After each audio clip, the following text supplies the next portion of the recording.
దేవుని ఘనమైన నామానికి మహిమ కలుగును గాక. దేవుని యందు ప్రియులారా, మీ అందరికీ ప్రభువైన యేసుక్రీస్తు నామం పేరిట వందనాలు, శుభాలు తెలియజేసుకుంటున్నాము. మరి ఇజ్రాయెల్ దేశపు యాత్రలో ఈరోజు మేము 5 రొట్టెలు 2 చిన్న చేపలు 5,000 మందికి పంచిన ప్రాంతంలో మనం ఉన్నాము. ఇప్పుడు ఇక్కడ చర్చ్ ఉంది. ఆ చర్చిలో మరి అంటే ఆ స్థలమందు యేసుక్రీస్తు వారు 5 రొట్టెలు 2 చిన్న చేపల్ని 5,000 మందికి పంచిపెట్టినట్లు ఆ సంఘటన మనకి కనపడుతుంది. మరి అయితే ఇప్పటి వరకు పాస్టర్ జాన్ వెస్లీ గారు దాని గురించి మనకి ఎక్స్ప్లెయిన్ చేశారు చాలా చక్కగా.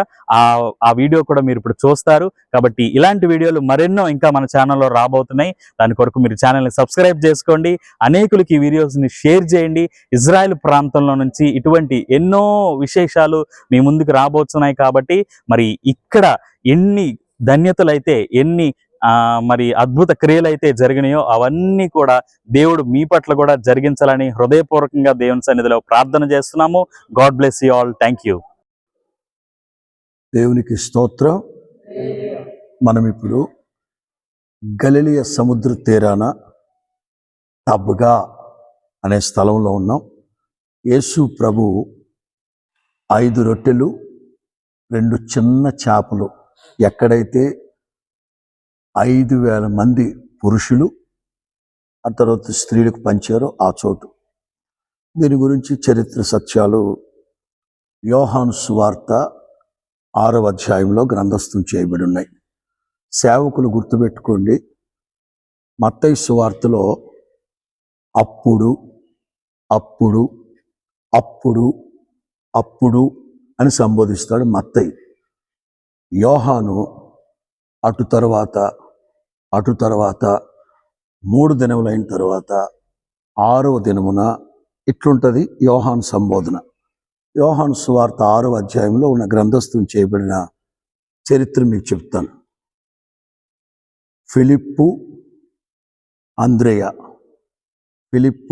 అంద్రేయ వీళ్ళది ఈ ప్రక్కన బెత్సైదా, కొరాజినా వెళ్తాం అటువైపు. ఆ ఊరు ఫిలిప్పు అండ్ బర్తిలోమై అనుకుంటాను. వీళ్ళిద్దరిది గ్రీక్ పేర్లు, మిగతా వాళ్ళందరిది యోధా పేర్లు, వీళ్ళిద్దరు గ్రీక్. ఫిలిప్ గుర్తుపెట్టుకోండి. వాళ్ళది బెత్సైదా కనుక ఇక్కడ సభ ఏర్పాట్లన్నీ ఫిలిప్పు ఇంకొక అతనికి అప్పచెప్పాడు ప్రభు. కోఆర్డినేట్ చేసింది వాళ్ళే సభ. ఓకే, బహు విస్తారమైన జనసమూహం వచ్చేసారు. వచ్చాక యేసు ప్రభు అన్నారు, వాస్తవంగా ఏదన్నా అవసరమైతే పేతురుని అడుగుతారు ఎప్పుడైనా, కానీ ఈ ఊరు దగ్గరే కదా బెత్సైదా, మీటింగ్ కోఆర్డినేట్ చేసింది ఎవరు? ఫిలిప్పు. అందుకని యేసు ప్రభు ఏమడిగారంటే, ప్రశ్నగా గుర్తుపట్టండి, అతను ఇచ్చిన సమాధానం గుర్తుపట్టండి. మరి మధ్యలో ఉన్న పరిశుద్ధాత్ముడు ఇచ్చిన సెంటెన్స్ చదువుతాను. యేసు కన్నులెత్తి బహుజనులు ఆయన వద్దకు వచ్చుట చూచి, వీరు భుజించుటకు ఎక్కడి నుండి రొట్టెలు తెప్పించమని ఫిలిప్పుని అడిగాను. ఎక్కడి నుంచి తెద్దాము అంటే, మీ ఊరు దగ్గరే కదా, ఎక్కడ తెద్దాం? ఇటు తిబిరియాకి వెళ్దామా, గలిలయకి వెళ్దామా, లేకపోతే గెరాసిని వెళ్దామా, నజరేత్ వెళ్దామా అని అడిగాడు. ఇంకేమనుందంటే, ఫిలిప్పు ఏమి చేయనై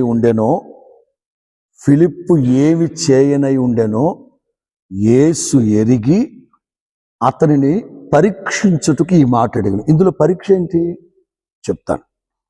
అందుకు ఫిలిప్పు, వారిలో ప్రతివాడును కొంచెము పుచ్చుకొనుటైనను 200 ధ్యానారముల రొట్టెలు చాలవని ఆయనతో చెప్పాను. మీకు అర్థమవుతుందా? ఇంతమందికి రొట్టెలు ఎక్కడ కొందాము అని అడిగాడు ప్రభు. ఎక్కడ కొందాము అన్నప్పుడు ఏం చెప్పాలి? ఏదో ఒక ఊరి పేరు చెప్పాలి. కానీ ఫిలిప్ ఏం చెప్తున్నాడు? 200 ధ్యానారాలకి తెచ్చినా, ప్రభు బలలో ఇచ్చినట్టుగా కూసింత ఇచ్చినా చాలవు. తాను ఏమి చేయనై ఉన్నాడో ఈ సభ అయిపోయిన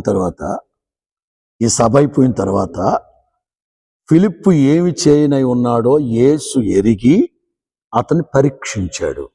ఏం పరీక్ష అంటే, ఫిలిప్పు అంటే అర్థం ఫిలిప్పు అంటే అర్థం గుర్రముల మీద మోజు కలిగిన వాడు. గుర్రములంటే అతనికి చాలా పిచ్చి. ఓకే, ఫిలిప్పు జోబిలో 200 దేనారాలు ఉన్నాయి. యోధా బయటపడ్డాడు కానీ ఫిలిప్పు బయటపడలా. 200 దేనారాలు ఉన్నాయి జోబిలో. ఈ సభ అయిపోయిన తర్వాత ఇంకెవరైనా కొంచెం కానుకిస్తే, ఆ రోజుల్లో గుర్రం విలువ 200 దేనారాలు. ఈ సభ అయిపోయిన తర్వాత ఫిలిప్పు అర్జెంటుగా బెత్సైదాకి వెళ్ళి ఒక గుర్రాన్ని కొనుక్కొని ఆ గుర్రం మీద ఎక్కి టక్చిక్ టక్చిక్ టక్చిక్ టక్చిక్ అంటూ వచ్చి శిష్యులతో, పేతురు పెద్దోళ్ళ ముందు గుర్రం మీద నుంచి కిందకి దిగి హాయ్ బ్రో హాయ్ అని అందామని ప్లాన్లో ఉన్నాడు. యేసు తాను ఏమి చేయనై ఉన్నాడు ఎరిగి అతన్ని పరీక్షించుటకు ఎక్కడ కొందామని అడిగితే 200 దేనారాలనే మాట చెప్పాడు. ఈలోగా చిన్న పిల్లాడు, బతుకుడా నా దగ్గర 5 రొట్టెలు 2 చిన్న ఏ రొట్టెలు అవి? యవలు రొట్టెలు. ఇక్కడే రాసింది యవలు రొట్టెలు. ఆ రోజుల్లో ఎగువ మధ్య తరగతి గొప్పోళ్ళు గోధుమ రొట్టెలు తింటారు, నిరుపేదలు యవలు రొట్టెలు తింటాడు. సభకు వచ్చిన పిల్లోడు ఏ రొట్టెలు తెచ్చాడు అంటే వాడు గొప్పవాడా పేదోడా? పేదోడైనా మంచి మనసుతో యేసు ప్రభు ఎవరి దగ్గర ఉన్నాయా అని అడగకపోయినా బతుకుడా నా దగ్గర ఉన్నాయని అందరూ అయితే చెప్తా, అందరూ అన్నాడు బతుకుడా ఉన్నాయంటే వాటిని నా దగ్గరకు తీసుకొని రండి. ఎంత ఇచ్చావు కాదు, ఏ మనస్సుతో ఇచ్చావు. హేబేలును అతని అర్పణ ప్రభు అంగీకరించారా లేదా?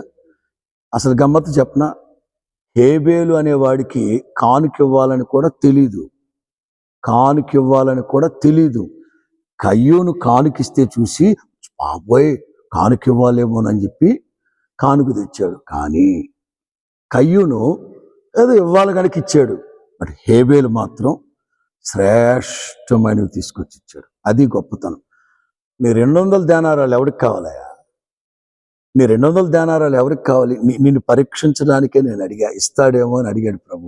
పిల్లాడు అన్నాడు బతుకుడా నా దగ్గర ఉన్నాయంటే తీసుకొని రా. కొన్ని సందర్భాల్లో మనకు తెలియక ఏదో బలవంతంగా ఇవ్వాలి కనుక, ఇవ్వకపోతే పాస్టర్లు శాపాలు పెడతారు కనుక ఇవ్వాల్సిన అక్కర్లేదు. ఏ మనస్సుతో ఇచ్చాం. ఇంకో కాన్సెప్ట్ కూడా చూస్తున్నాను నేను. యేసు ప్రభు చర్చిలో నిలబడి సమాజ మందిరంలో శాస్త్రులు ప్రధాన యాజకులు వాళ్ళని చూసి మీరు విధవరాళ్ళ ఆస్తులు దొబ్బేస్తున్నారని తిడతా ఉంటాడు. అప్పుడే ఆ విధవరాల లోపలికి వస్తుంది. ఆ కాన్సెప్ట్ కిందే ఉంటుంది లోకాసు వార్తలో. ఆవిడ విధవరాలు రావడం చూసి అప్పుడు విధవరాల కోసమే చెప్తున్నాడు, వాళ్ళ ఆస్తులు దొబ్బేస్తున్నారు మీరని. విధవరాలు రావడం చూసి ఆవిడ కానుక వేయడం చూసి యేసు ప్రభు మౌనంగా ఆగిపోయాడు. యేసు ప్రభు అంటే అర్థం ఏంటంటే వాక్యం. ఆది యందు వాక్యం, ఆ వాక్యమై ఉన్న ప్రభు ఆ పేదవరాలు విధవరాలు కానుక చూసిన వెంటనే మౌనమైపోయాడు.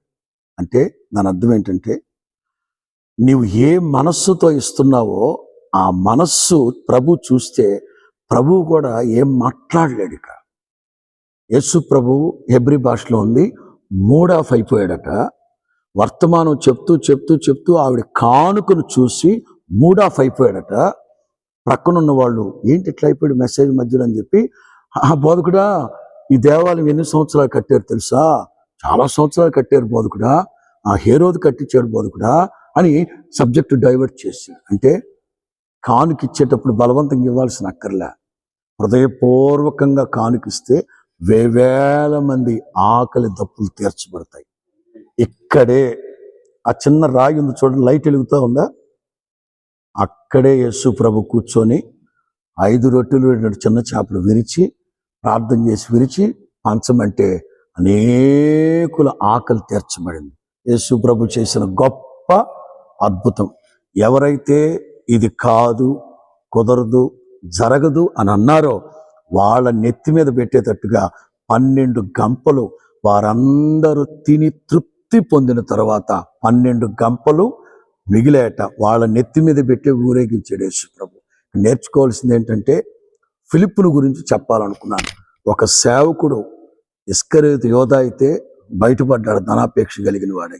ఫిలిప్పు మాత్రం ఇదిగో ధనాపేక్ష కలిగిన వాడై, గుర్రాల మీద మోజు కలిగిన వాడై, దేవుని సేవ ఖర్చు పెట్టాల్సిన వాటిని విచ్చలవిడిగా ఖర్చు పెట్టాలి. మనం నేర్చుకోవాలి పాఠం.